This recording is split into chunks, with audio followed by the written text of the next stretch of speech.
আজকে আমড়া দিয়ে ডাল রান্না করব।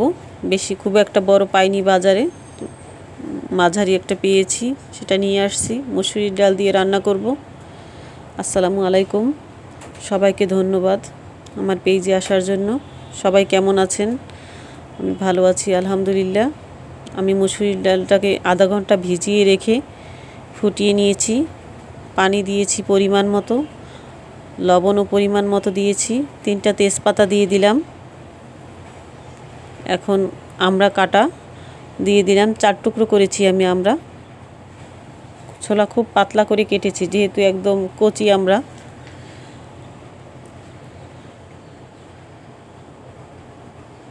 এখন 1 চামচ হলুদের গুঁড়া দিয়ে দিলাম, যাতে কালারটা ভালো আসে। এখন ঘুটনি দিয়ে নেড়ে দিচ্ছি।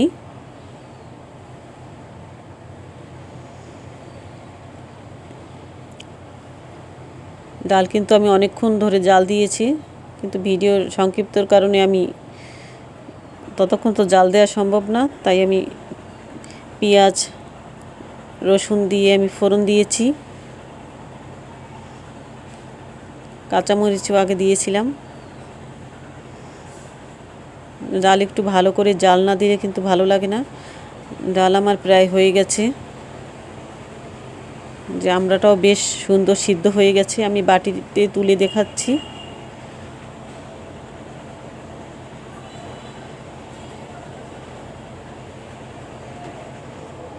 আমি অল্প অল্প করে তুলে দেখাচ্ছি।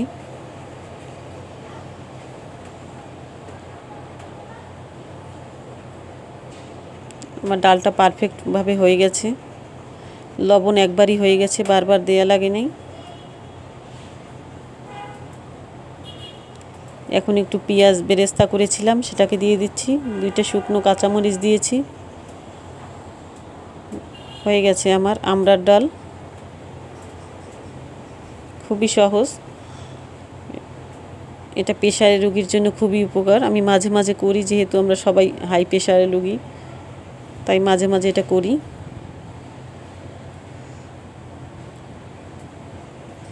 ধন্যবাদ সবাইকে ভিডিওটা দেখার জন্য। আল্লাহ হাফেজ। আজকে কাঁচা কলা ভর্তা করব, তাই মরিচ তেলে টেলে হাত দিয়ে ডলে নিচ্ছি। কারেন্ট নেই, যেহেতু ক্যামেরায় হয়তোবা কালার একটু কম আসছে। পেঁয়াজ রসুন সরিষার তেল একটু বেশি করে দিয়েছি, তেলটা সেটা ডলে নিচ্ছি হালকা একটু লবণ দিয়ে। এখন আমি সিদ্ধ কাঁচা কলাগুলো চটকে নিচ্ছি ভালো করে। আমি কাঁচা কলাগুলো ভিতরের অংশটা আলাদা চটকে নিচ্ছি। একেবারে নরম হয়ে গেছে, খুব গরম। আর ছোলাগুলো চিংড়ি মাছ দিয়ে, গুঁড়ো চিংড়ি মাছ দিয়ে আমি বেটে নিয়েছি, কারণ ছোলা তো হাতে ডললে হয় না। এখন আমি পুরো তেলটা দিয়ে দিচ্ছি, সরিষার তেল। আমি আচারের তেলটা ব্যবহার করেছি, যেটা আমি লেবুর আচার করেছিলাম, সে তেলটা আমি দিয়ে দিয়েছি। এখন ভালো করে চটকে নিচ্ছি। এখানে আমার 3 পিস কাঁচা কলা নিয়েছিলাম, বেশ খানিকটা বেশি হয়েছে। আমার ভর্তা কমপ্লিট। আমি ফ্রিজে তুলে দেখাচ্ছি।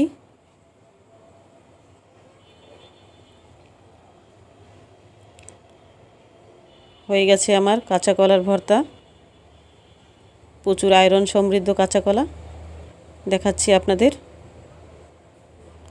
ধন্যবাদ সবাইকে ভিডিওটা দেখার জন্য। আল্লাহ হাফেজ।